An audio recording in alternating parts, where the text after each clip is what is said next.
na nagsisilbi pong gabay namin na araw-araw, Lord.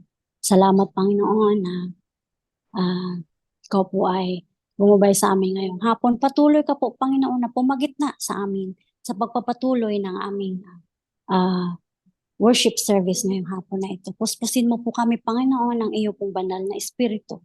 Bawat isa po sa amin, Lord. Let your Holy Spirit flow upon our worship celebration this afternoon. Maraming salamat po, Panginoon. We honor you and we praise you. In Jesus' name we pray. Amen. Amen. Amen. And ngayon ay dadako na naman tayo sa ating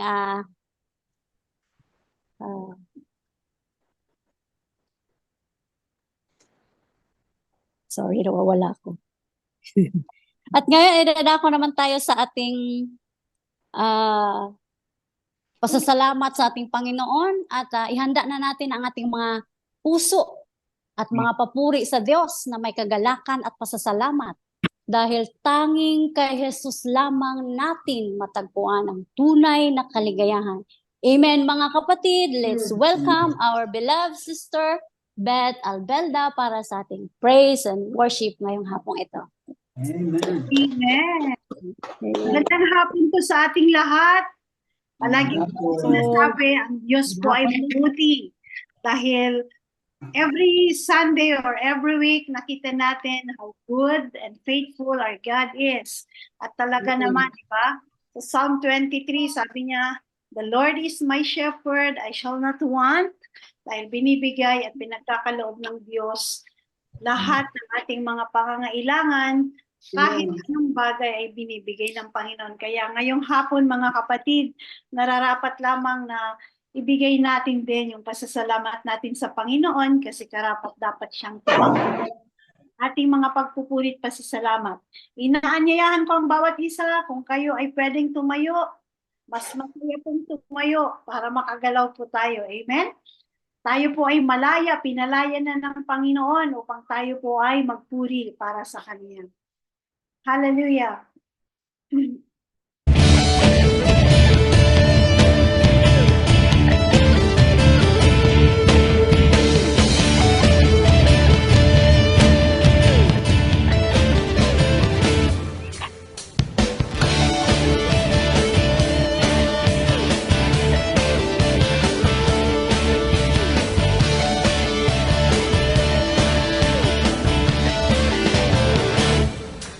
Malaya,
Salamat, Panginoon, dahil palagi naming nararanasan ang iyong kapangyarihan sa aming mga buhay.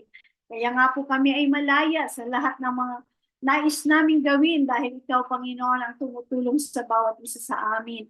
Salamat, Panginoong Jesus, sa kalayaan na pinagkaloob mo sa amin. Tunay nga na kahit saang banda, anumang aspeto ng buhay namin, Lord, we shall not want dahil ikaw ay sapat na. Ni minsan, O Diyos, hindi ka nagkulang sa bawat isa sa amin. Kaya Panginoon, sa hapong ito patuloy na dinideklara namin na ikaw ang Diyos na sapat sa aming mga buhay. Hallelujah.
tingin ko.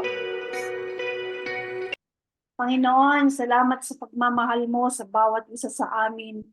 Lord, nasa sinapupunan pa kami ay mahal mo na kami at finor mo na kami, Panginoon, na maging kahawig mo. Panginoon, maraming salamat dahil sa buong buhay namin, we have seen how good and how faithful you are. You never leave us. You never forsake us, God. Anumang bahagi ng buhay namin, nasa madilim man kami, nasa mahirap kaming kalagayan, o Diyos, salamat dahil hindi mo kami iniwan at ni minsan, hindi ka nagkulang, Panginoon, sa aming mga buhay. Bagamat minsan kami ay nawawala, minsan kami ay maraming pagkukulang sa iyo. But God, we thank you that your love and mercy endures forever. We thank you dahil ikaw ay tapat na Diyos na nagmamahal sa kanyang mga anak at patuloy na ikaw ang kumikilos sa bawat buhay namin. This afternoon, patuloy na pinupuri ka namin, patuloy na sinasamba ka namin, patuloy na itinataas namin ang iyong dakilang pangalan. At ang mga puso namin, O Diyos, ay punong-puno ng pasasalamat dahil ikaw ang Diyos na aming pinaglilingkuran at dahil ikaw ang Diyos na buhay na aming sinasamba. We thank you and we honor you, God. Hallelujah. This afternoon, we bring back to you all the glories. Lahat ng pasasalamat, Panginoon, at kalwalhatian, binabalik namin sa iyo sapagkat ikaw lamang ang nararapat na tumanggap ng lahat ng ito. Marami pong salamat sa pangalan mo, Panginoong Hesus. Ikaw ang kumilos sa aming gawain ngayong hapon at patuloy na kalwalhati ka as we come to you, Lord, in Jesus' name. Amen. Amen. Amen. Palakpakan po natin. Amen. Salamat po, Sister Beth. Napakasarap pong magpuri sa Panginoon dahil alam natin sa Kanya lang natin matatagpuan ang tunay na kapayapaan, tunay na kaligayahan sa ating mga puso. At salamat sa Panginoon sa pagmamahal niya na hindi nagbabago mula noon, ngayon at magpakailanman. Amen. Amen, mga kapatid, sa ating pagpapatuloy ng ating mga gawain, dadako naman tayo sa ating communion to be led us by our beloved pastor, Pastor Wilfred Almahar.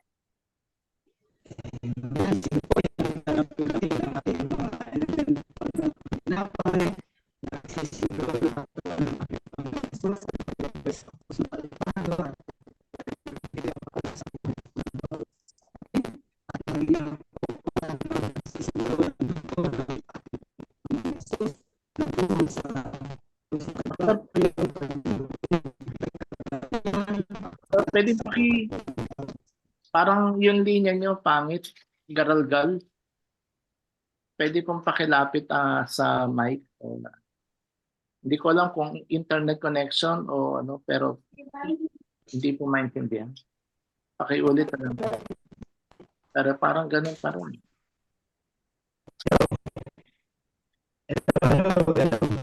Meron pa din. Ewan ko lang kung sa akin. Sa inyo ba, Daisy, okay? Pastor, off mo po muna.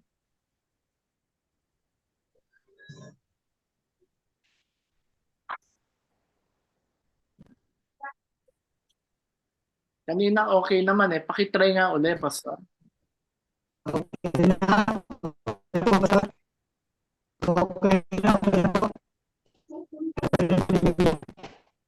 Medyo ano pa din? Diba? Hindi.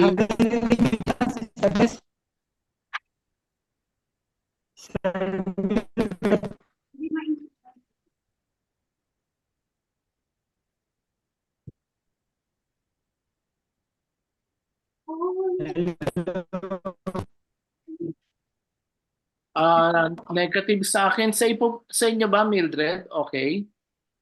Garalgal din po, Pastor. Din. Same lang po.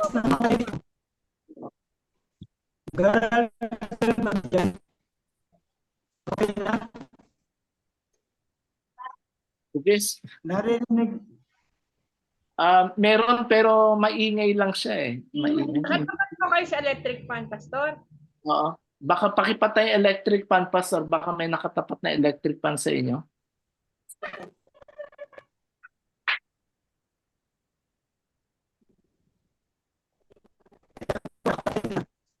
Hindi pa rin.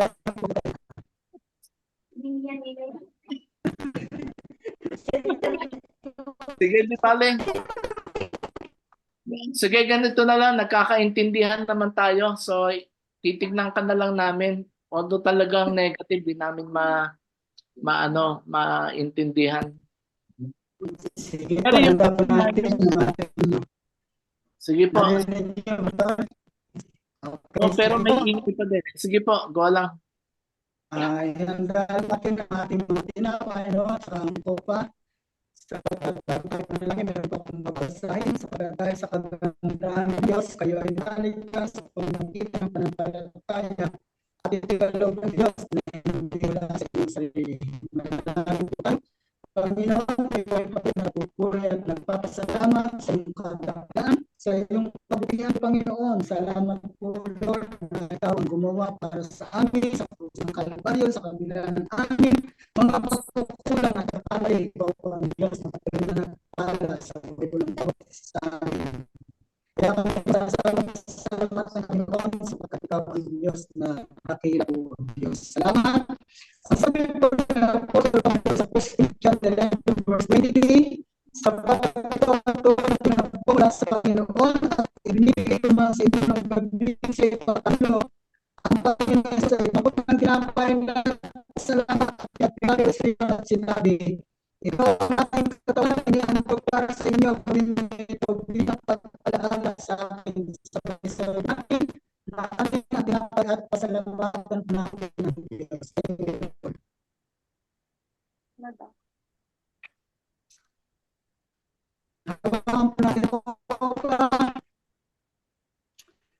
Sabi ko po, Panginoon, matapos makatalo ang posisyon ng Popa at sinabi, ang Popa ito ang patulipan na nagtibang aking dugo tuloy ito gawin ito bilang pagkakaas sa akin. Sapagkat ito ng Popa ito, pinapayag niya ang kamatayan ng Panginoon hanggang sa kanyang muling pagpapalito. Sabay-sabay natin ako pa at ito natin sabay-sabay na pasalamatan. Thank you, Lord.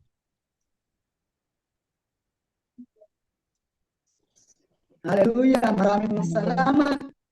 Napakabuti mong Panginoon sa pangalan po ng aming Panginoon Jesus. Amen. Amen.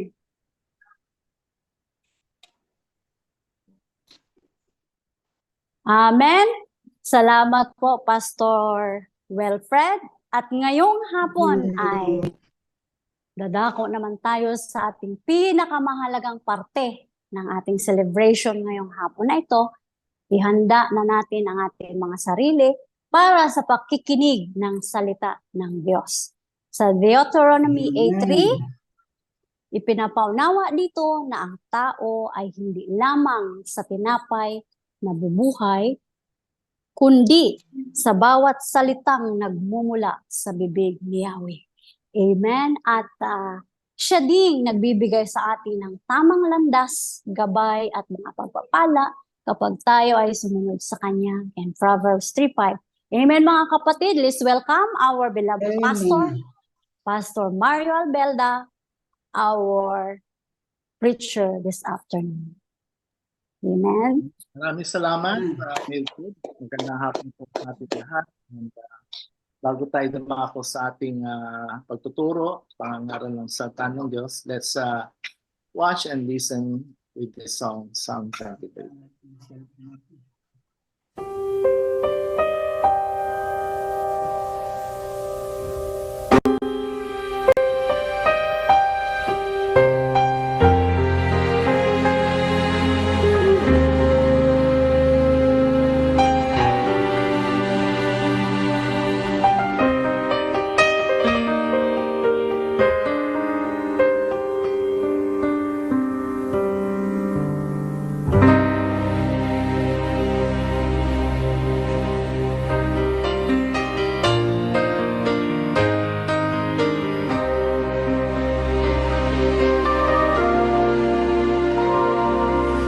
Lord is my shepherd, I shall not want.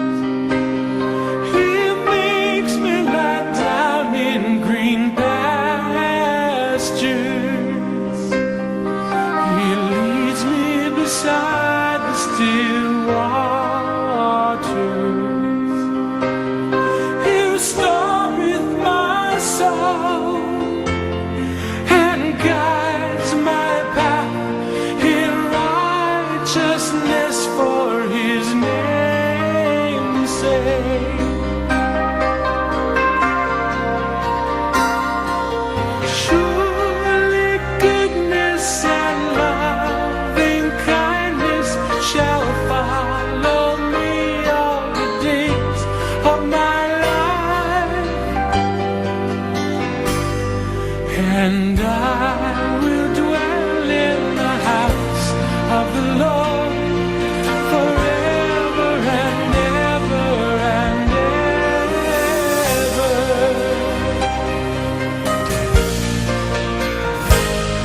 Though I walk through the valley of the shadow of death, I will not fear, thou art with me. Thy rod and thy staff, they comfort me. Thou preparest the table before me in the presence of my enemies.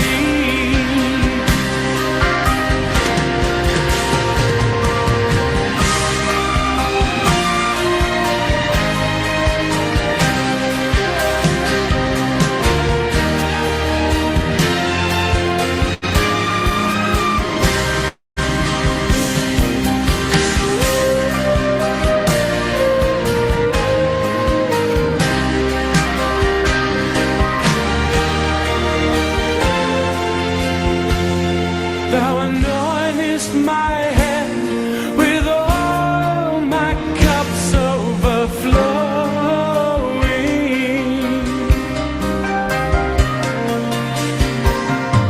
Surely goodness and loving kindness shall follow me all the days of my life,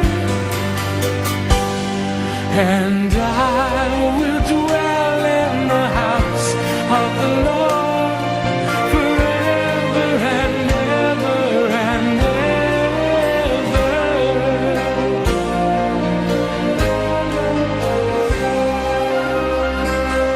The Lord is my shepherd, I shall not want.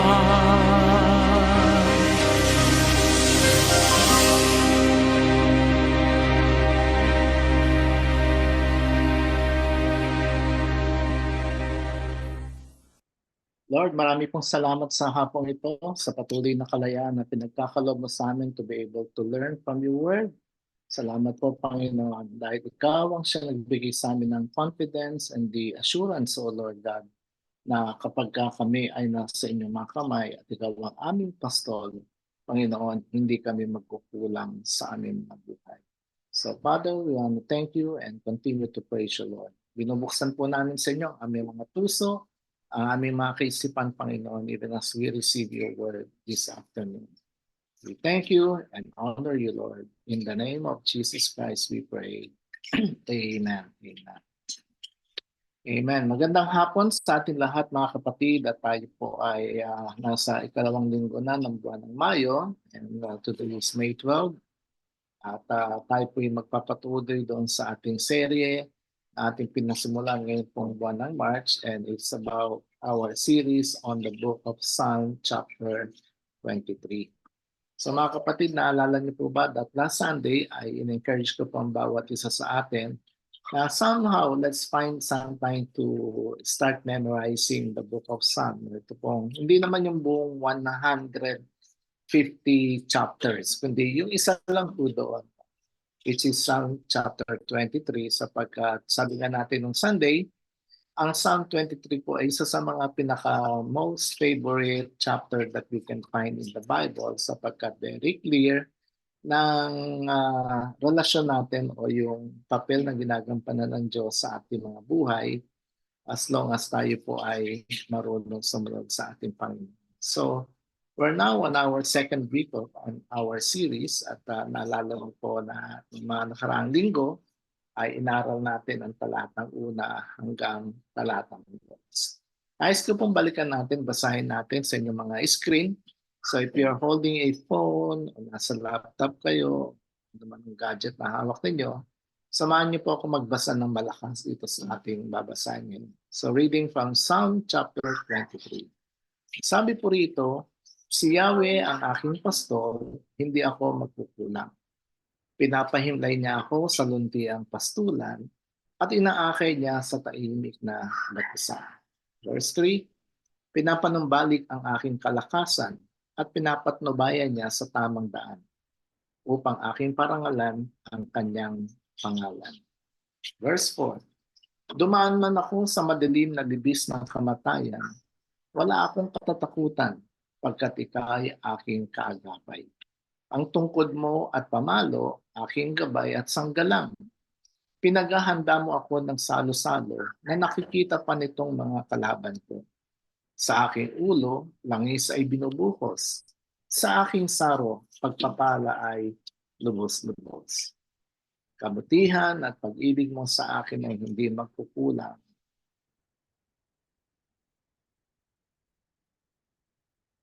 Siyang makakasama ko habang ako ay nabubuhay at magpakilanman sa bahay ni Yahweh mananahan. So mga kapatid, napakaganda po muli ng ating binasa. And again, if you're comfortable with reading and memorizing it with English, okay lang din po yun. Kung Ilocano o Cebuano, okay lang. Kung saan tayo kampante at masaya. But as long as we take some time to read and memorize the book of Psalm chapter 23. So, kung maalala po ninyo noong nakaraang linggo, ay ating po tinalakay na unang dalawang talata po in Psalm 23 is we're actually talking about the Lord Jesus Christ. Ang ating pong natalakay noong unang linggo sa talatang 2 at talatang 1 at talatang 2 ay tungkol po sa ating Panginoon bilang siyang ating mabuting pastor. Jesus Christ was referring to himself as the good shepherd. Ika nga, kung merong good shepherd, meron ding bad shepherd. At malinaw po yan tinalakay ni Jesus doon po sa John chapter 10. Sabi niya, merong mga pastol na bayaran. Sila yung tinatawag na mga hireling. No, ang kanilang trabaho ng pagpapastol is more of a profession rather than a calling. Sapagkat ang mga hireling po o ang mga pastol na bayaran during that time sa ng mga Israelita, kapag meron for them to abandon their ships, no, iniiwanan po nila yung kanilang mga tupa at pinababayaan nila. Pero ang sabi ng Panginoon, kakaiba ako. Bakit? Because I am the good shepherd. At sabi ng Panginoon sa ating mga nabasa, base po sa naging deklarasyon ni Haring David, sabi niya, ang Panginoon ang aking pastol, therefore hindi ako magkukulang. So ating pong din natunghayan mga kapatid, na bilang good shepherd o mabuting pastol ng ating buhay, ang Panginoon po ay merong kakayahan to be able to give us yung tinatawag nating totoong satisfaction o contentment sa buhay. And we have also discussed last Sunday na ang contentment po o ang satisfaction sa buhay ay hindi po nakadepende sa dami ng pera na nakadeposito sa ating bangko. Hindi po ito nakabatay sa dami ng ari-arian that we have o sa anumang mga kainang mamahalin na ating kinakainan.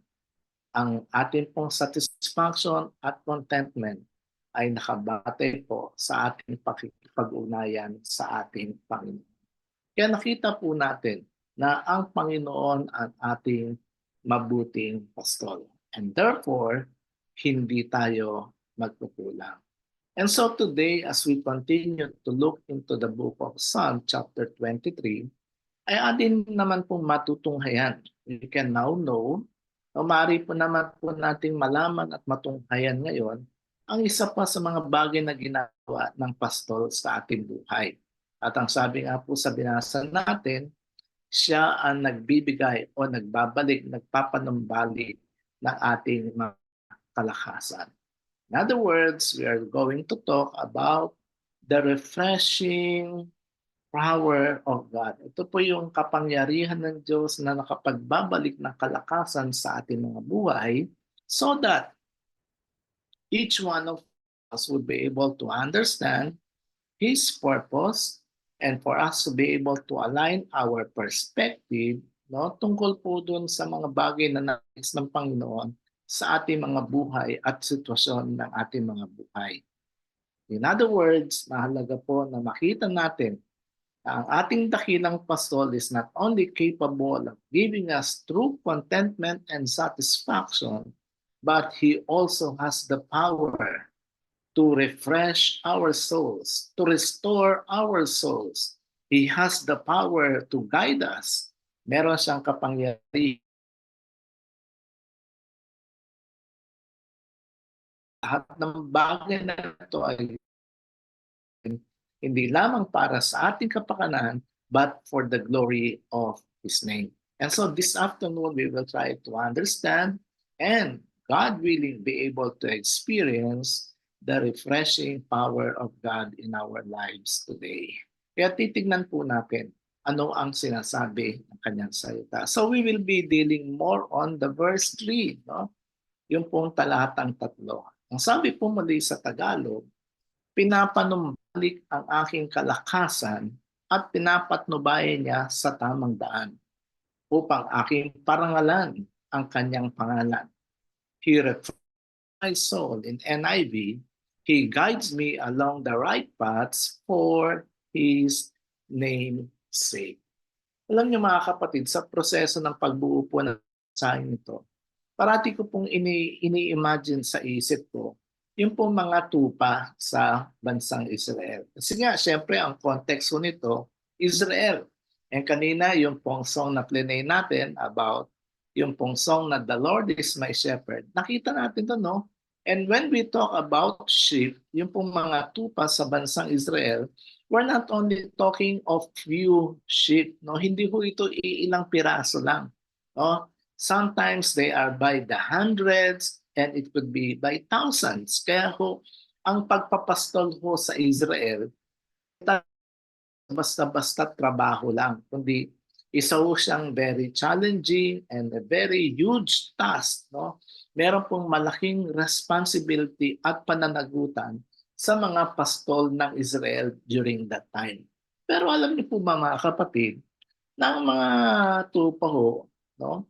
Meron mga panahon na dumarating sa buhay nila that they also get tired. And sabi nga natin, we have to see the relevance or the significance of this verse sa buhay natin, na tayo po ay parang mga tupa din. Halintulad po tayo, bagamat hindi man tayo directly tupa na mula sa Israel, but somehow we are considered to be God's sheep. Tayo po ay mga tupa ng ating Panginoon.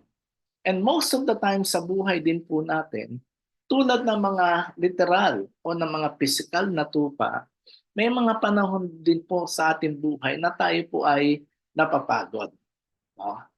I'm sure walang sino man dito sa atin ang hindi nakaranas ng kapaguran.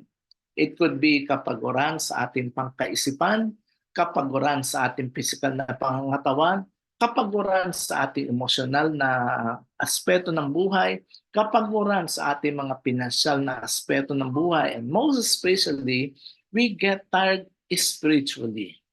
That is why we need to somehow remind ourselves. Kaya po ina-encourage ko kayo to memorize this verse kasi pag dumating po yung panahon that we get tired, pwede natin i-recite at i-declare ang Psalm chapter 23 verse 3 na. Ang sabi dito, the Lord is my shepherd. my shepherd, I shall not want. And in verse 3, sabi po, He refreshes my soul. Pinapanumbalik niya, pinapanariwa niya muli ang aking kaluluwa upang ako ay magkaroon muli ng kalakasan. Hindi ba napakaganda nun, mga kapatid, na sa ating pong ugnayan sa Panginoon, we always have that, meron po parati sa ating lugar, meron po parating espasyo ang Diyos sa atin na kapag tayo ay pagod na, maaari tayong lumapit sa Kanya. So we are going to talk this afternoon about the refreshment, yung pananariwa ng tupa mula sa kanilang kapaguran. At titingnan po natin ng ilang mga panuntunan that we can learn this afternoon tungkol po sa pangako ng Diyos to restore our souls.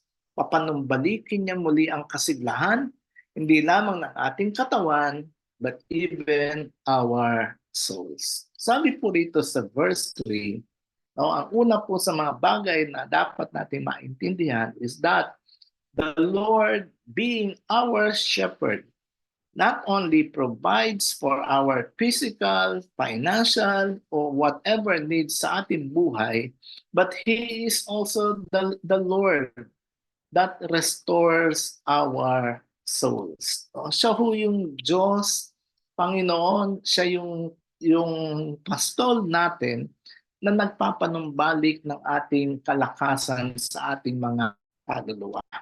Muli, sabi po sa verse 3, pinapanumbalik ang aking kalakasan.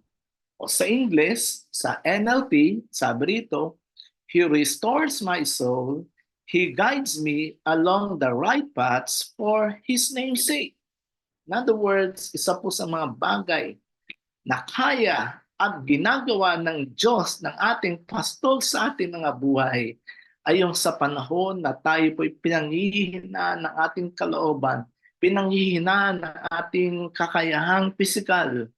Ang sabi po rito, we can always come to Him and God is able to restore our soul. Papanumbalikin niya ang ating kalakasan. Alam niyo po sa Biblia, mga kapatid, if you're going to study ang Biblia, yung pong salitang soul o kaluluwa are being referred to not just to one's spirit. No? Alam niyo po ba na ang tao ay binubuo ng tatlong elemento? Meron tayong spirito, meron tayong kaluluwa, meron din tayong katawang physical. So we are a trichotomy being. Tatlo kong bahagi ng ating katawan. At normally, pagka ang isang tao ay namatay physically, ang namamatay sa kanya yung kanyang physical na pangangatawan. No? But the spirit goes back to God. And normally, sabi nila, ang soul daw na tinutukoy, ito yung tinatawag na life-activating force. Ito po yung nagbibigay ng buhay, nagbibigay ng lakas sa katawan o sa buhay ng isang tao. Kaya sabi nga nila, ito daw yung iba't ibang mga senses ng ating katawan. Ito po yung ating kakayahan na manlasa, kakayahang umamoy, kakayahang humawak, kakayahang makakita, no? Kakayahang mag-isip. So ito daw po yung kaluluwa. And most of the time sa buhay natin, sa dami po ng iba't ibang mga pagsubok at paghamon na hinaharap natin, we feel most of the time that we get tired. Napapagod po tayo, no? Sa totoo lang. Siguro, iba sa atin, sabi natin, gusto natin sumuko na. Gusto na natin bumigay. Gusto na natin mag-give up. Pero tandaan po natin, mga kapatid, na sa panahon na yung inner being ng ating mga buhay, yung ating kaluluwa, that serves as a life-activating force ng ating mga buhay, tandaan po natin, mga kapatid, that we can always claim the promise of God in our lives to restore our souls. Na kanyang papanumbalikin ang lakas, papanumbalikin ang sigla sa ating mga buhay. And when God restores our souls, kapag pinapanumbalik ng Diyos ang kalakasan sa ating mga buhay, hindi lamang niya pinapagaling ang ating mga pisikal na katawan, Hindi lang niya pinapagaling ang ating mga karamdaman, but it involves our totality of our being. We get refreshed emotionally, we get refreshed psychologically, and most especially, we get refreshed spiritually. Diba? Ang sarap naman ng ating dakilang pastol. Our great shepherd does not only provides for our physical needs, but even able to restore our souls. Diba? May mga panahon na hindi na natin kaya. Oh, may mga panahon parang nahihirapan na tayo mag-isip, nahihirapan na tayong intindihin kung ano mga bagay na dapat natin gawin. Tandaan po natin that in Jesus, our great shepherd, we can always find the shalom, the peace of God that passeth all understanding. Alam niyo po, sa Panginoong Yesus, posibleng maranasan natin yung tinatawag na different sort of peace, yung iba't ibang kapayapaan. And sa Israel po, mga kapatid, ang batian ho doon ng mga tao ay shalom. Diba sa atin, kumusta? No? Sa kanilang kultura, kapag nagbabatian ho sila, they always declare shalom. Shalom. Na ibig sabihin, the peace of God be upon you. Oh, shalom, shalom.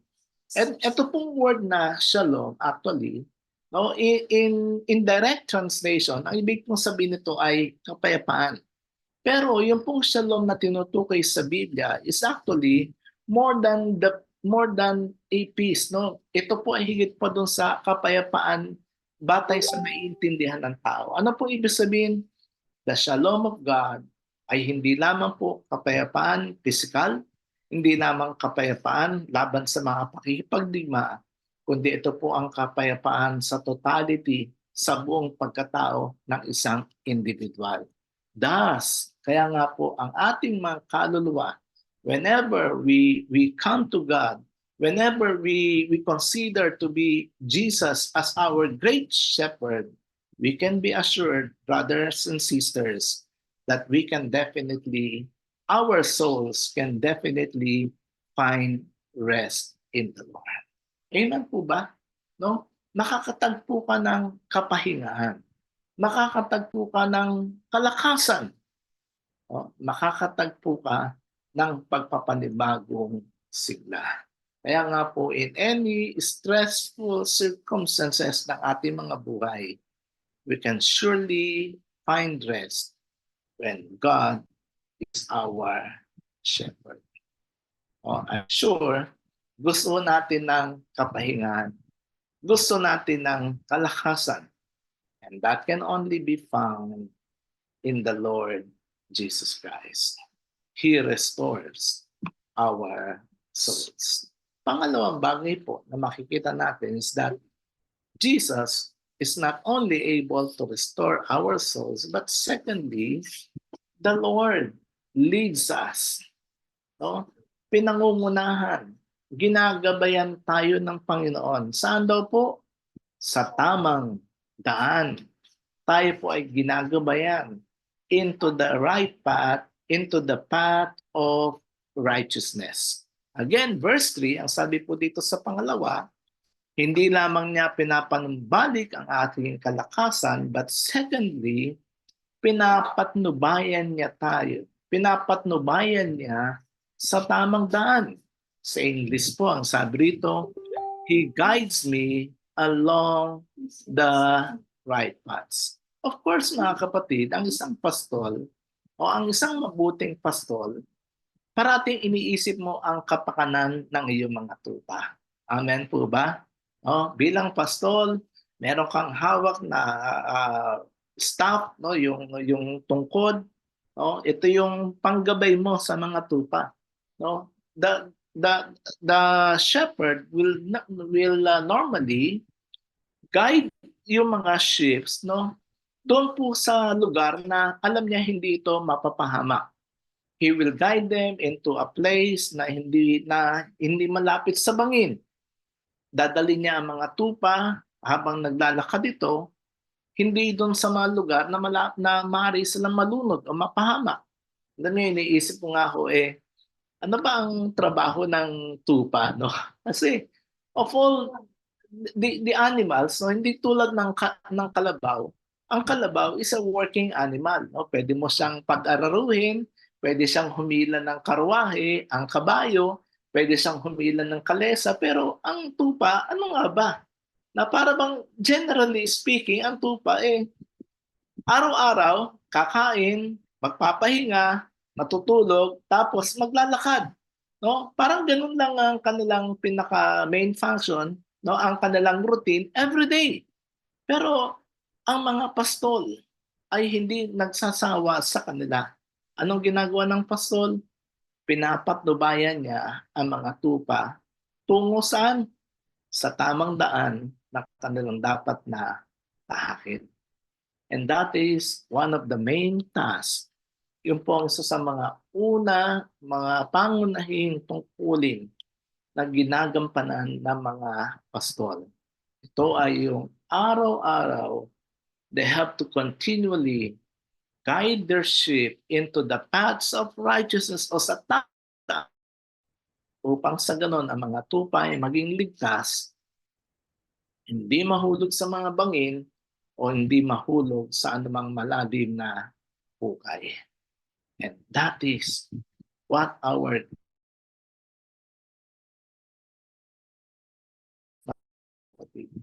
handaan po natin ang Panginoon. As far as God is concerned, He always wanted us. Parating nais po niya sa atin na ang buhay natin ay tumungo o ating tahakin ang tamang landas ng ating mga buhay. That is why God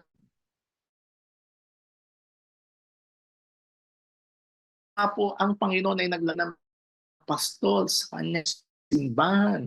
Naglagay ng mga tagapanguna, naglagay ng mga tao that will take care of the sheep, will guide them, no? Tuturuan sila, gagabayan sila doon sa tamang landasin that they have to take. Because ultimately, mga kapatid, bilang mga Kristiyano, all of us will somehow, no, individually, we need to have a right standing with God. Dapat po magkaroon tayo ng tamang ugnayan. Magkaroon tayo ng tamang ugnayan o relasyon sa ating Panginoon. And this can only happen. Matutupad at mangyayari lamang po kapag ang mga tupa ay marunong makinig sa kanilang mga pastor. Amen po ba?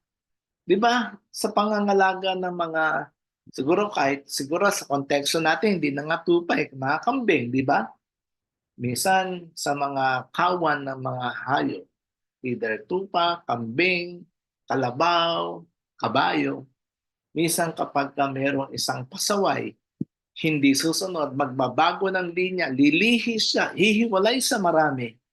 Normally, these are the sheep, these are the animals that get, sila yung mga napapahamak. Sila yung mga napupunta sa trahedya because they didn't follow.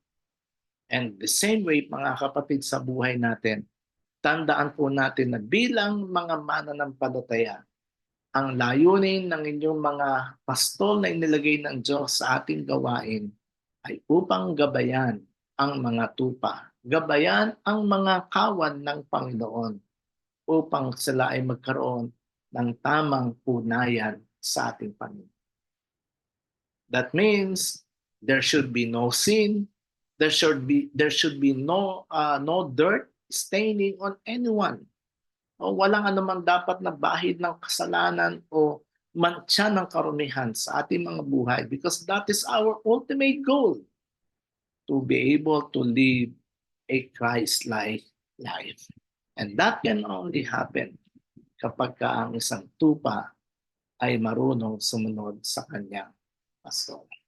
And not only that we have to have a right standing before God, But meaning, kapag meron tayong tamang ugnayan sa Diyos, it also means to have a right standing before men. Naintindihan po ba natin mga kapatid? Hindi lang sapat yung ating vertical relationship, okay tayo sa Diyos. But our relationship with others is not okay. Hindi po. Dapat pag ayos ang ating ugnayan sa Panginoon, ayos din ang ating ugnayan sa ating kapwa. And remember that Jesus can lead us. Our great shepherd can lead us into the path of righteousness so that He could make us more and more Christ-like sa pamamagitan ng kanyang mga salita at kapangyarihan ng kanyang Espiritu Santo.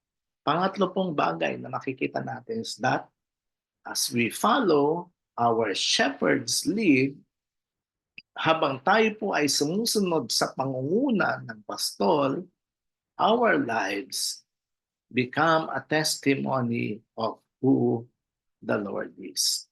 Habang tayo po ay sumusunod sa gabay ng ating pastol, ang ating mga buhay ay magiging patotoo kung sino ang Diyos sa ating mga buhay. Again, verse 3, sabi po sa ikatlong bahagi, upang aking parangalan ang kanyang pangalan. For His name's sake. Siguro balikan natin uli yung unang mga linya. No, sabi ni David, pinapanumbalik ang aking kalakasan at pinapatnubayan niya sa tamang daan. Bakit po ito ginagawa ng Panginoon sa atin? Bakit sinasabi ni David that God restoring my soul, God guiding me on the right paths, no? Bakit? Para lang ba ito sa atin? Hindi po. In fact, sabi dito, lahat ng bagay nito ginagawa ng Diyos. Para saan? Upang maparangalan ang kanyang pangalan. In other words, not only for our own sake, but it is for the sake of the name of the Lord Jesus Christ. Ang talata po ito ay nagbibigay sa atin ng larawan kung bakit nais ng Diyos na tayo po ang ating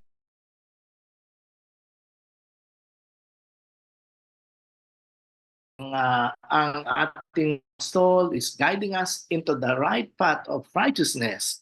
Alam niyo po, ginagawa ko ito ng Panginoon not only for our own sakes, but ultimately para maparangalan ang pangalan ng ating Panginoon. So if we are experiencing the provision of God, the Lord is my shepherd, I shall not want. Oh, He guided me in green pastures. Ginagabayan niya ako sa madamong luntiang damo. Pinapainom niya ako sa matamis na batisan. No? Pinapanumbalik niya ang aking lakas at pinapatnubayan ako sa tamang daan. Kapatid, nangyayari ho ito at ginagawa ng Diyos sa atin. Hindi lang ho para sa ating kabutihan. But first and foremost, God is doing all these things for His name's sake. In other words, nais ng Diyos na maparangalan ang kanyang pangalan sa pamamagitan ng buhay na ating ipinamumuhay. We enjoy God's blessings so that through us, sa pamamagitan ng ating buhay, ang pangalan ng Diyos ay mapaparangalan. In other words, kung ano man yung meron sa atin ngayon, no? Maganda ang buhay mo, nasa lugar ka para magpala sa ibang mga tao, no? Ano mang estado meron tayo, you're experiencing the provision, the goodness of God in your life. Tandaan mo, hindi ito binibigay ng Diyos para sa ilang. Binibigay ito ng Diyos sa iyo. God allowing us to experience all these things so that His name will be glorified. Amen po ba? Nais ng Diyos na ang kanyang pangalan ay maparangalan because He is the only one being who truly deserves all the glory. Alam nyo, Dami na natin mga tao siguro nakilala na nakita, web rose, no? Umangat mula sa kawalan, naging napakayaman.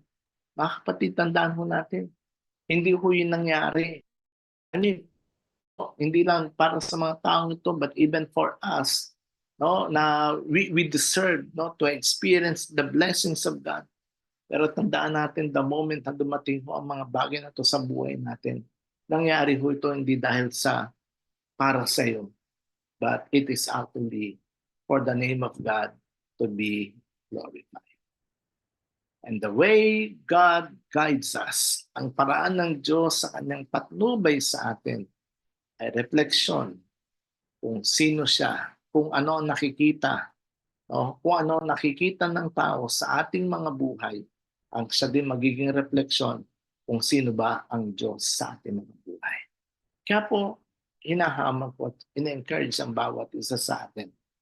This life na binigay ng Diyos sa atin, no? Sabi nga, ulitin ko, di ba, sabi ko sa inyo, kung Kristiyano tayo, magpaka-Kristiyano na tayo. O, sikapin na natin mabuhay tayo ng tamang ugnayan sa Panginoon. Sikapin natin na tayo ay susunod sa gabay ng Panginoon sa ating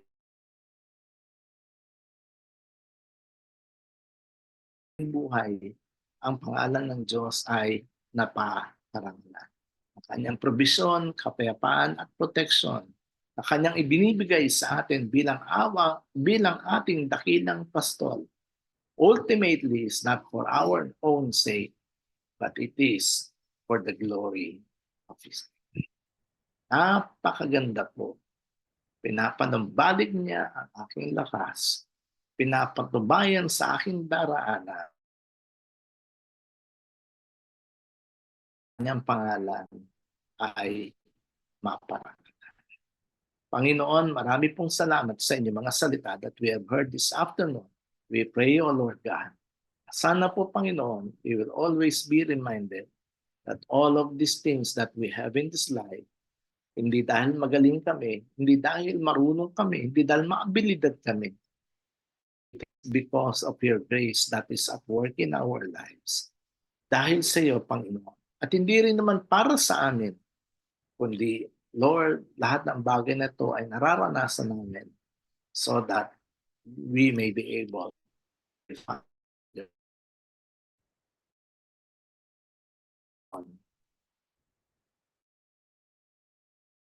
hindi lamang manatiling isang impormasyon, but we'll be able to experience the power of your word in our lives. In the name of Jesus we pray. Amen. Gandang hapon po sa atin lahat.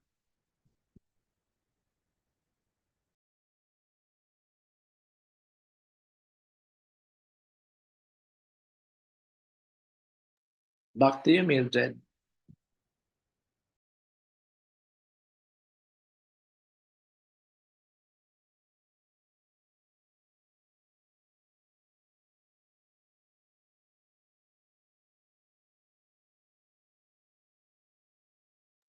Amen. Salamat po, Pastor, sa napakaganda mong salita ngayon na ibinahagi sa amin. Napakabuti ng Diyos dahil siya ang ating pastor.